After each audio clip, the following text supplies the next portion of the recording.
Какво става, бе? Какво става? Почва да ми писва от този образ на някакви такива момичета, които ще ни бият, ще ни щупят, ще ни смачкат, ще ни смажат, ще ни разцепят. Много агресия ли ти идва? Не мога вече, аз просто казвам ти мига, в който чуя.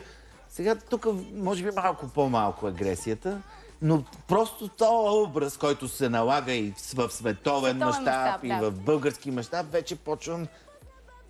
Защо? Защо? Защо, бе, Дива? Знаеш ли, аз не знам защо така...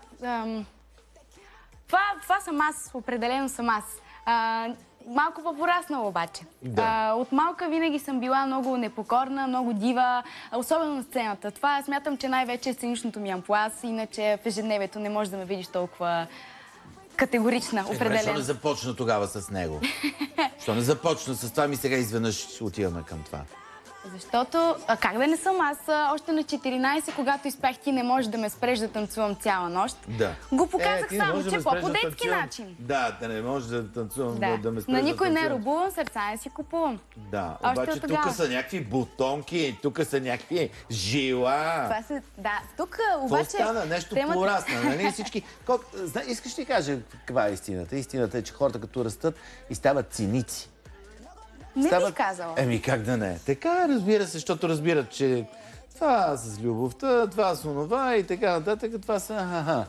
Не, просто тук смятам, че поне идеята ми за самия текст, защото за първи път пиша текст на песен, беше голямо предизвикателство за мен, но пък се провокирах. И исках да покажа съвременния образ на жената. Такава каквато... Не е такава каквато тя иска да бъде. Тя иска да бъде силна и една пчеличка смятам, че абсолютно олицетворява жената, защото пчелата е изключително жизненно важна за природата, за света като цяло.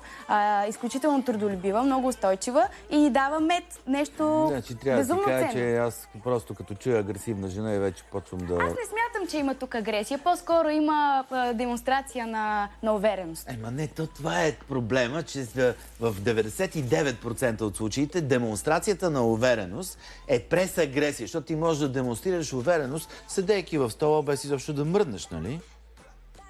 Както и в поведението си по същия начин. Можеш да демонстрираш увереност без да бъдеш агресивен към другия човек. Съгласна съм, но това е едно сценично мое амплуа, което винаги изригва, когато излезе там пред хората и показва свръхенергия и свръхемоции. Добре. Има ли към конкретика в тази песен? В смисъл някакви неща, защото казваш, че ти си писала текста, нали така? Да. Някакви неща, които си ги правила. Случва ли са се? Жилила си? Цепила си? Трошила си тикви? Чак така, не.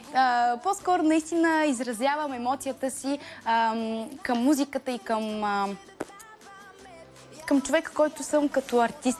Да. Защото наистина за музиката не се спирам пред нищо. Значи, иначе всъщност си някаква много добричка такава.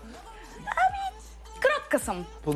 Понеже Даниел много се интересува, в смисъл, ако те вземе примерно в къщи, ще си така, нали, много тиха, спокойна. Не се давам лесно, определено. Не се даваш Не се давам лесно. Добре. Благодаря ти много, успех ти пожелавам на теб, на новия ти образ, на всичките ти песни. Това